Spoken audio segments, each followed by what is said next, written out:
লাগিছে কি কৰে মনি লাগিছে কোন দিব তেন্তে মই আৰু দুলান নুঠো ও আপুনি নুঠিলে কোন উঠিব ও কোন উঠিব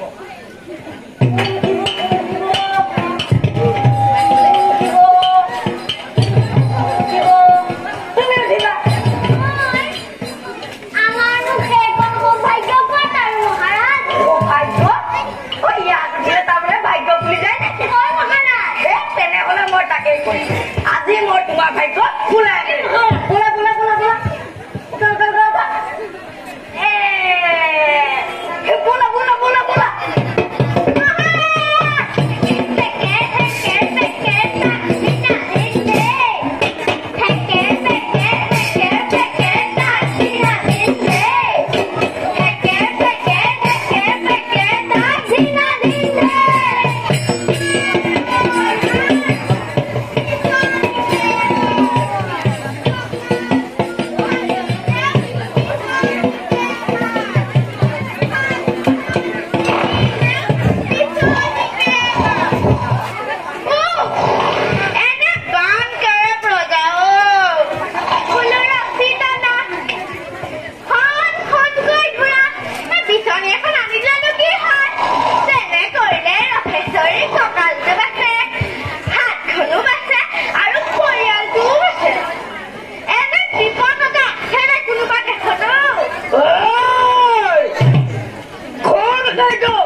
চেপেটা বেঙেনাটো হয়েছে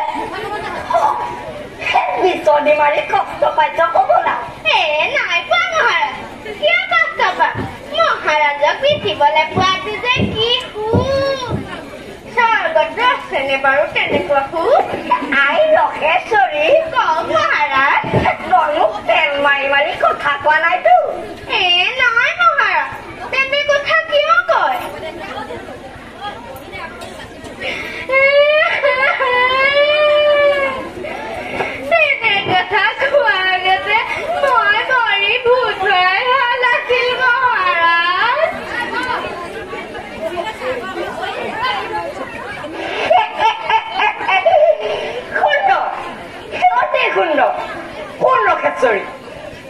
ৰচিত না ফোনকে ঘূৰা বিচনী এখন জানো দোকানী দিব নোৱাৰো বাৰু কিন্তু এতিয়া দেশত চলিছে দুৰ্ভিক্ষ গতিকে আমাৰ নীতি হ'ল খৰচ কম কষ্ট বেছি বুজিলি নে বুজিলো মহাৰাজ কি বুজিলি কথা মূৰ্খ খৰচ কম কষ্ট বেছি আকৌ এবাৰ ক খৰচ কম কষ্ট বেছি আকৌ এবাৰ ক খৰচ কম কষ্ট বেছি কষ্ট বেছি খৰচ কম খৰচ কম কষ্ট বেছি মহাৰাজৰ নীতি মই শুই থাকো তই কৰি থাক নহলে কাটিম দিবি খৰচ কম কষ্ট বেছি মহাৰাজৰ নীতি মই শুই থাকো তই কৰি থাক নহলে কাটিম দিবি বজাই খালে দেখে যা দেৰি হয় হাতী ঘোঁৰা নালাগে তাক বজাই খালে দেখে যা দেৰি হয় হাতী ঘোঁৰা নালাগে তাক মহাৰাজৰ জয় হওক মহাৰাজৰ জয় হওক মহাৰাজৰ জয় হওক মন্দিৰ হ'ব হ'ব জয় হ'ব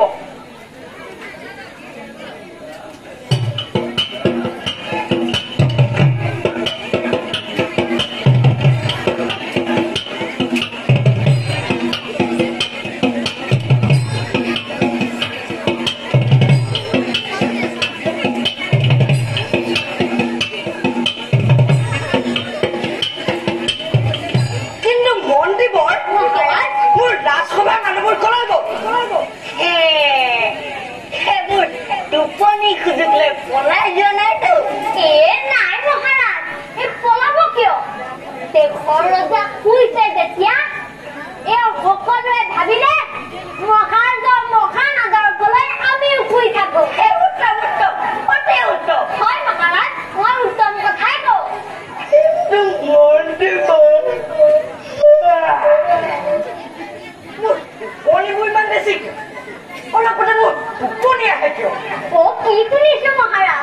আপোনাৰ অলপতে টোপনি আহে নেকি?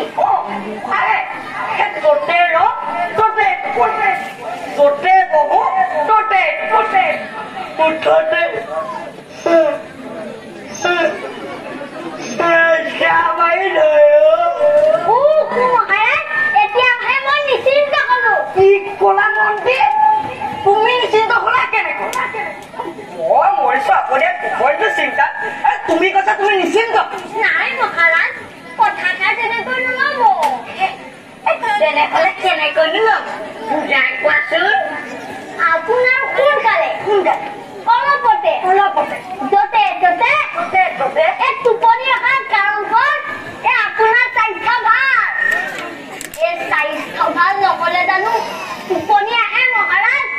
গতিকে আপোনাৰ সুস্বাস্থ্য কথা শুনি আমাৰ নিশ্চিন্ত হ'বহে কথা। তুমি মোক বঢ়িয়া কথা কৈছাহে। কিন্তু মন্ত্ৰীবৰ মহাৰাজ কালিলৈ যে মোৰ জনসভাখনত ভাষণ দিব লাগিব সেই কথা তোমাৰ মনত আছেনে নাই? সেই কথা তুমি নিশ্চিন্ত হৈ আছা? সেয়া আৰু মোৰ মনত নাথাকিবনে মহাৰাজ? এয়া চাওক আপোনাৰ কাৰণে সুন্দৰ ভাষণ লৈ আহিছো।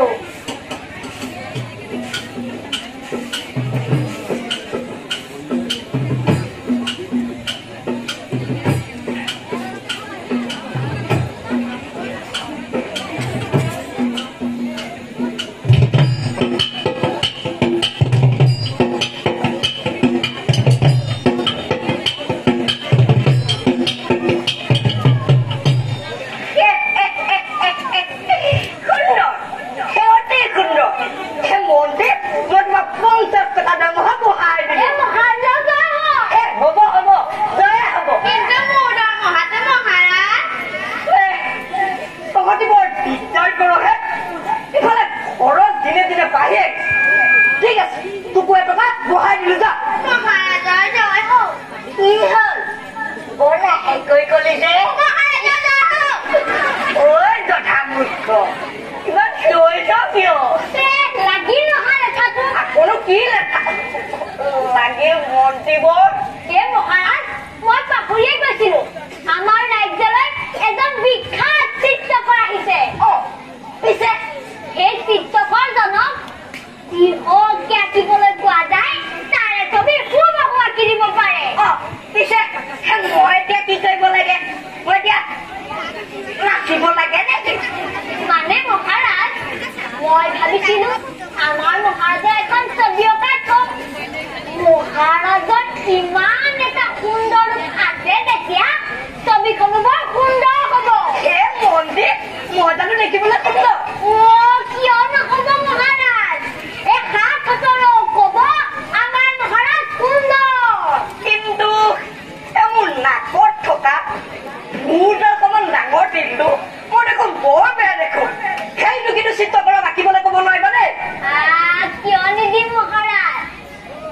সুন্দৰ গোলাপত জানো কাট নাথাকে? চন্দ্ৰটোত জানো কলা কলা দাগবোৰে ধুনীয়া নকৰে? কৰে মন্ত্ৰী তুমি মোক বঢ়িয়া কথা কৈছাহে। মই তোমাক আৰু 100 টকা দৰমহা বঢ়াই দিম। হ'ব দয়ে হ'ব। কিন্তু মোৰ মহাৰাজ তোৰ দৰমহা বঢ়াবলৈ তই কৰিলি কি মূৰ্খ? কৰিমহে এতিয়া। তই একো কৰিব নালাগে। আই ৰখেশ্বৰী তই বিচনীকে মাৰ।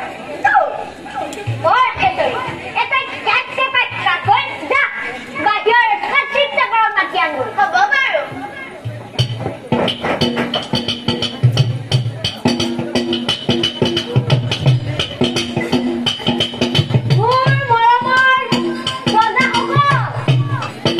আপোনালোকে জানে যে আজি দেশত আকাশ হৈছে। গতিকে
নহ'ব সেইকাৰণে ভালকৈ বহুৱাই লওক আৰু আপুনি মাৰিব এটা ধুনীয়া হাঁহি হাঁহি এটা কেনেকুৱা আনিছিলি কিয় ক কি কৰিব লাগে প্ৰথমতে মহাৰাজ এটা সোপন বুলোৱা হাঁহি মাৰো সোপন বুলোৱা এইটো আকৌ কেনেকুৱা এই মহাৰাজে হাঁহি দিলে হ'ল এই মহাৰাজৰ হাঁহি মানে সোপন বুলোৱা হাঁহি হয় নেকি এটা কেনেকুৱা আনিছিলা কিয় এয়া মই হাঁহিলো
ঠিক আছে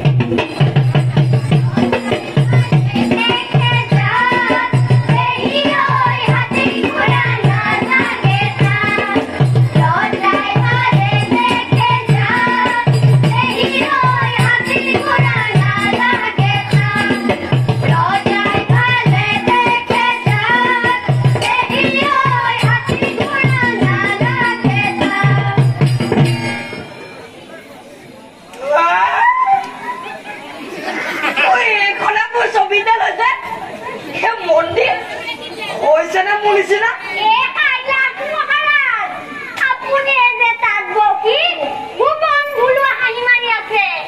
তেনেহলে মন্দিৰ এই চিত্ৰকৰক 100 মুখৰ দিবা আৰু মোৰ ৰাজপ্ৰসাদত চিত্ৰকৰ চাকৰি এটাও দিবা হ'ব হ'ব জয়ে হ'ব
ভালেই কৰিছিলি এতিয়া মৰিবলৈ দেখা দিলি কিয়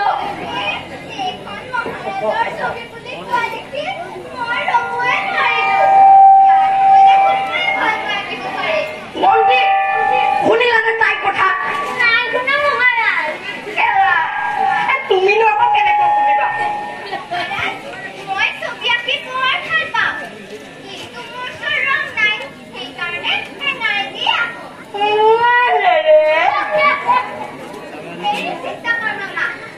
Apnar, hello, Mana. Are you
মনটোৱে জি উঠে হয় মহাৰাজ এইডাল তুলিকাৰে মই যিখনকে আঁকি দিওঁ সেইটো বস্তুৱে সঁচা হৈ যায়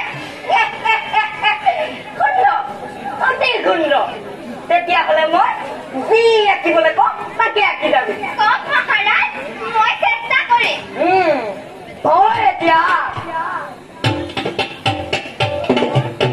হাজাৰ হাজাৰ শকত শৈল সামান্ত লাখে লাখে কষ্ট কষ্ট যুদ্ধৰ বাবে হাতী ঘোঁৰা ৰথা বৰটোপা চোকা তৰোৱালা আৰু এইবোৰ যদি সঁচা হৈ যায় তেনেহ'লে মই যুদ্ধলৈ পঠাওঁ আৰু ইখনৰ পিছত সিখন ৰাজ্য জয় কৰিব পাৰিম নাই মহাৰাজ মই সেইবোৰ আঁকিব নোৱাৰো কিয় নোৱাৰিম সেইবোৰ বৰ বেয়া বস্তু মহাৰাজ সেইবোৰে মানুহ মাৰে মানুহ মৰাটো বৰ বেয়া কথা তই দেখোন মোক উপদেশ দিবলৈ ওলালি আগ বুলি কৈছো নহয় আঁকিলেতো ঢেৰ ধন খুন্দিম নালাগে মহাৰাজ মোক ধন সোণ নালাগে তেনেহ'লে মন্ত্ৰী মহাৰাজ তুলিকাডালে এইবোৰে কাঢ়ি লোৱা আমাৰ চিত্ৰ কৰি আঁকিব হ'ব মহাৰাজ দে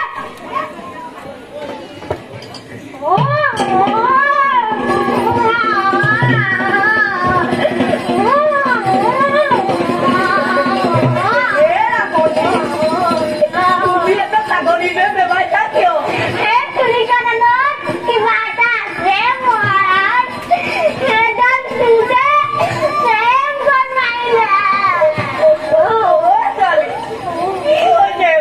নাজানো মহাৰাজ মই দেখোন এইডালে ৰাখি থাকো কিন্তু কি নকওঁ কিয় কিন্তু সপোন পৰিয়ে কৈছিল এইডাল তুলিকাৰে সকলোৱে ছবি আঁকিব নোৱাৰে তেনেহ'লে কোনে পাৰে নহ'লে যাক সকলোৱে ভাল পায় যি কাৰো অন্যায় কৰা নাই তেওঁ সেই তুলিকাডালেৰে ছবি আঁকিব পাৰিব হয় নেকি তেনেহ'লে তই আঁকিব লাগিব আগ বুলি কৈছো নহয় এই ৰজা দে মন্ত্ৰী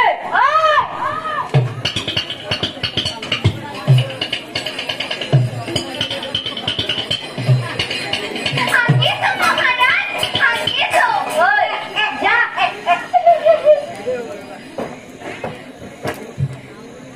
হেৰা সপোন পৰি তুমি মোক ৰক্ষা কৰিবা এয়া মহাৰাজ মই এটা সৈন্যৰ ছবিকে আঁকি চাওঁ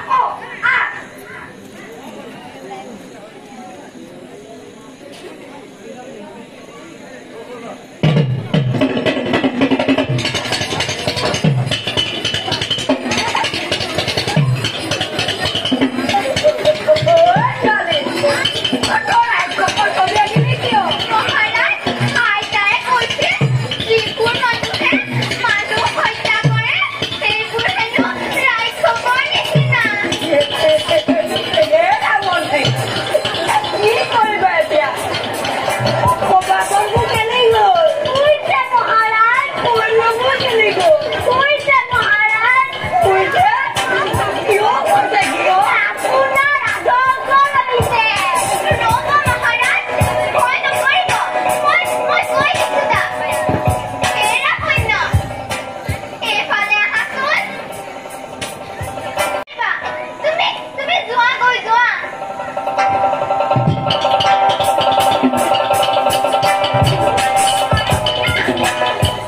কাকো নামাৰিবা হত্যা হিংসা এইবোৰ বৰ বেয়া কথা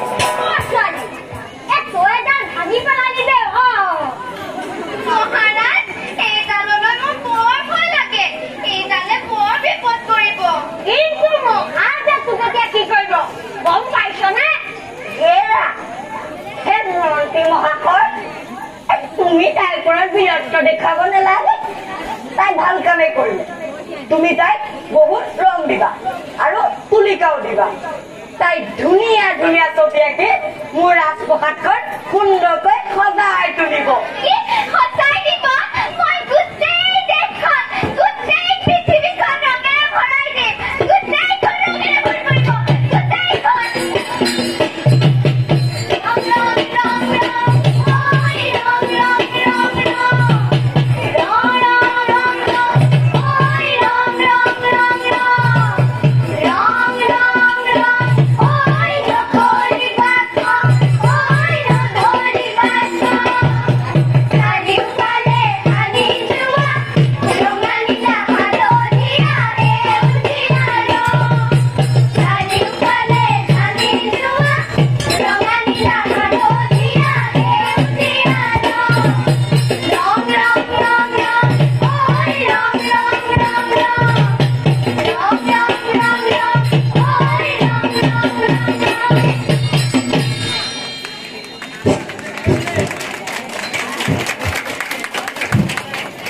দৰ্শক মণ্ডলী